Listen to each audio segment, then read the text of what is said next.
Hello नमस्कार साथियों, हिंदी की सफलता सीरीज में आपका स्वागत है।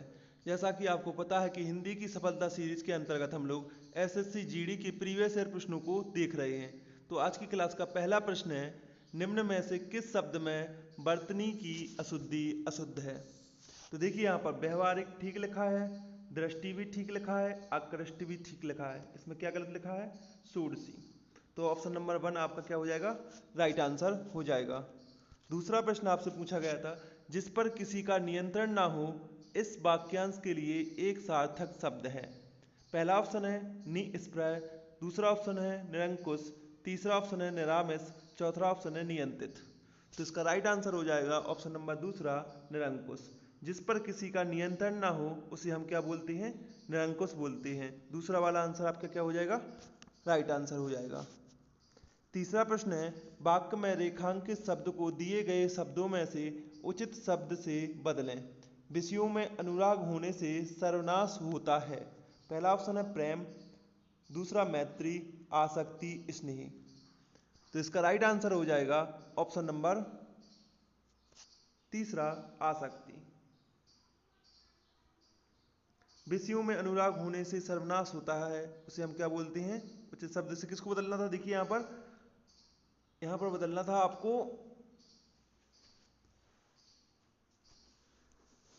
सर्वनाश। ठीक है, तो क्या विषयों में आसक्ति होने से सर्वनाश होता है, अनुराग के स्थान पर बदलना था। ठीक है, इसको सर्वनाश के स्थान पर नहीं।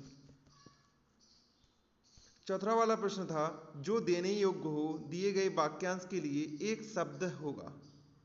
जो देने योग्य हो उसे हम एक शब्द में क्या कहते हैं? ठीक है, पहला वाला ऑप्शन है निर्दय, दूसरा दे, तीसरा अदेय, चौथा प्रदाता।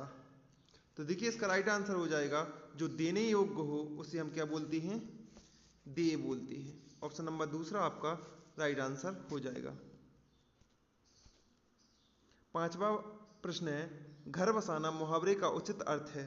पहला ऑप्शन है घर के अंदर जाना, दूसरा ऑप्शन है विवाह करना, तीसरा ऑप्शन है नया घर बनाना, चौथा ऑप्शन है घर में ही रहना। तो देखिए आप सभी को पता है कि घर बसाना यानी विवाह करना। ऑप्शन नंबर दूसरा आपका राइट आंसर हो जाएगा। छठवां प्रश्न है, रेखांकित अंश के स्थान पर सबसे उपयुक्त विकल्प दिए गए विकल्पों में से कौन सा है?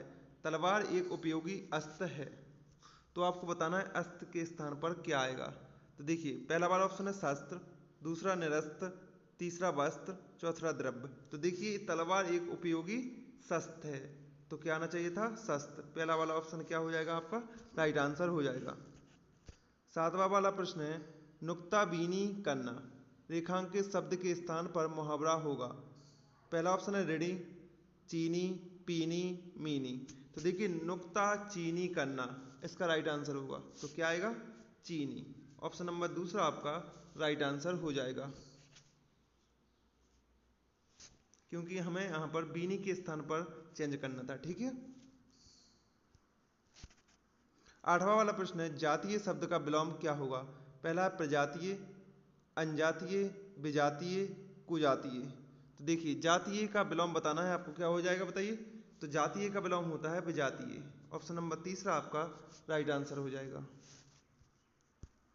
नौवां प्रश्न, दिए गए वाक्य के रेखांकित शब्द को उचित विकल्प से परिवर्तित कीजिए। अभी तक हिंदी के अनेक शब्दों की वर्तनी व्यवस्थित नहीं है, तो आपको बताना व्यवस्थित के स्थान पर कौन सा ऑप्शन आएगा। देखिए शाश्वत, स्थित, स्थिर, सुगठित। तो देखिए इसका राइट आंसर हो जाएगा स्थिर। ऑप्शन नंबर तीसरा। अभी तक हिंदी के अनेक शब्दों की वर्तनी स्थिर नहीं है। 10वां प्रश्न है, निम्नलिखित में से कौन सी अकर्मक क्रिया नहीं है? उगना, उड़ाना, खाता, जगाना, जागना। बताइए इसका राइट आंसर क्या आएगा? तो देखिए इसका राइट आंसर हो जाएगा खाता, क्योंकि यह अकर्मक नहीं है, बाकी सब क्या है? अकर्मक हैं। तो ये सभी क्या हो जाएंगे? गलत। हमें बताना था नहीं है अकर्मक, तो अकर्मक कौन सी नहीं है? खाता। एक कैसी क्रिया है? सकर्मक क्रिया है, सकर्मक। ठीक है, क्लियर है यहां तक सभी को?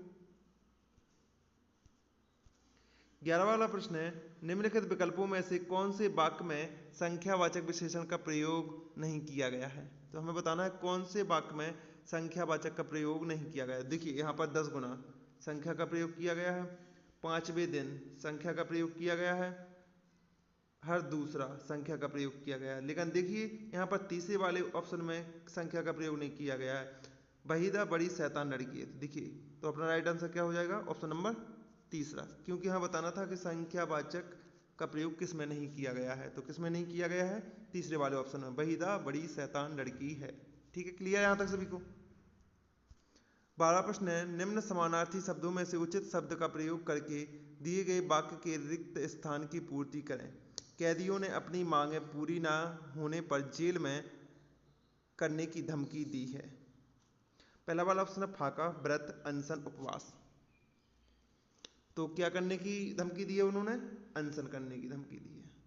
कैदियों ने अपनी मांगें पूरी ना होने पर जेल में अनशन करने की धमकी दी है। क्लियर है यहाँ तक सभी को, तीसरा वाला आपका राइट आंसर हो जाएगा।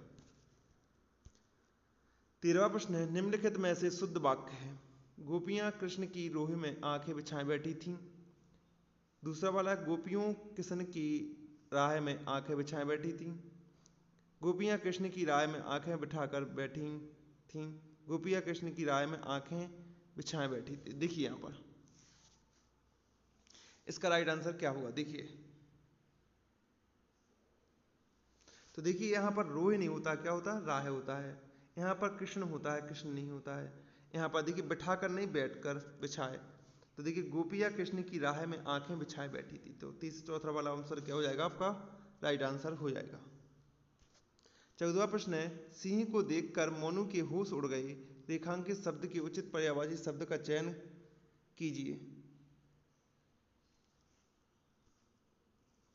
तो आपको बताना सिंह का पर्यायवाची शब्द क्या होता है। ठीक है, तो व्याघ, वासव, धनद, दैत्य। तो क्या होता है, व्याघ, व्याघ, व्याघ। ऑप्शन नंबर पहला आपका राइट आंसर हो जाएगा। क्लियर है यहाँ तक सभी को। 15वां प्रश्न है, असुर का पर्यायवाची शब्द है मनुज, अनुज, दनुज, कृषाणु। तो देखिए यहाँ पर असुर का पर्यायवाची शब्द होता है दनुज। ऑप्शन नंबर तीसरा आपका राइट आंसर हो जाएगा। आज की क्लास कैसी लगी आप लोगों को, बढ़िया, शानदार। यदि आज की क्लास आप लोगों को पसंद आई तो चैनल को सब्सक्राइब कर वीडियो को लाइक शेयर जरूर कीजिए। मिलते हैं कल की क्लास में। जय हिंद, जय भारत।